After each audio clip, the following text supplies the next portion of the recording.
Bonjour, je suis Philippe Gloaguen, le directeur des Guides du Routard. Je viens aujourd'hui vous présenter un petit joyau, un petit bonheur. C'est nos 52 week-ends coup de cœur dans le Grand Est. Je suis d'autant plus fier de vous le présenter que nous l'avons fait grâce à l'aide de l'Agence régionale de tourisme du Grand Est.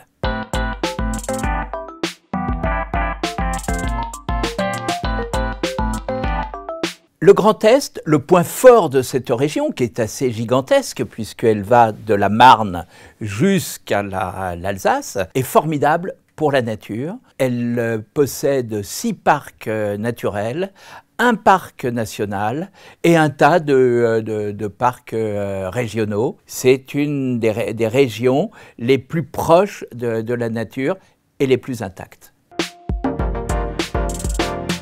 Le Grand Est est très connu pour le thermalisme. Ils ont plusieurs stations thermales, dont 2 célèbres pratiquement dans le monde entier, c'est Vittel et Contrexéville. Depuis le 19e siècle, mises en valeur par Napoléon III, ce sont des stations qui ont connu une notoriété à la fois pour l'eau que l'on boit et pour l'eau qui soigne. Qui dit eau, dit vin.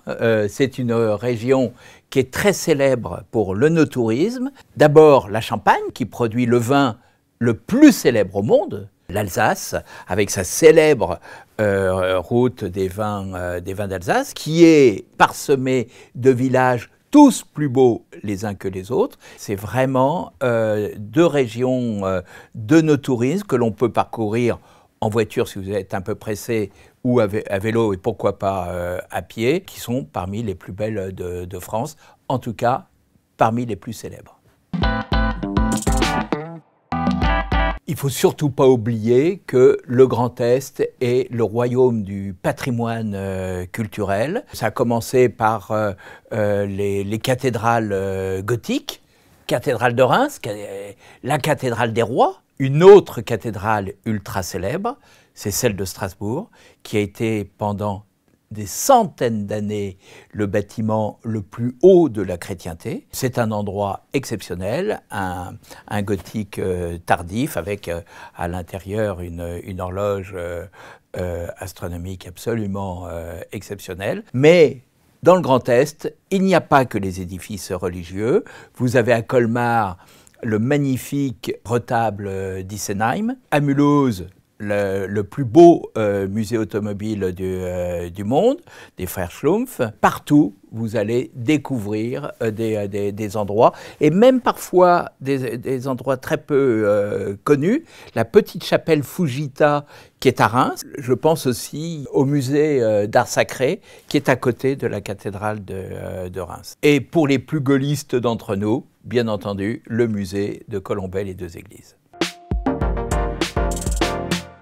Il y a aussi dans le Grand Est une grande tradition industrielle, artisanale. D'abord l'art du feu, avec les cristalleries de Lorraine, parmi les plus célèbres au monde, Saint-Louis et Baccarat. Vous avez Dôme à Nancy, vous avez un tas de gens qui ont un véritable savoir-faire et qui généralement ont des notoriétés qui ont dépassé les frontières de France.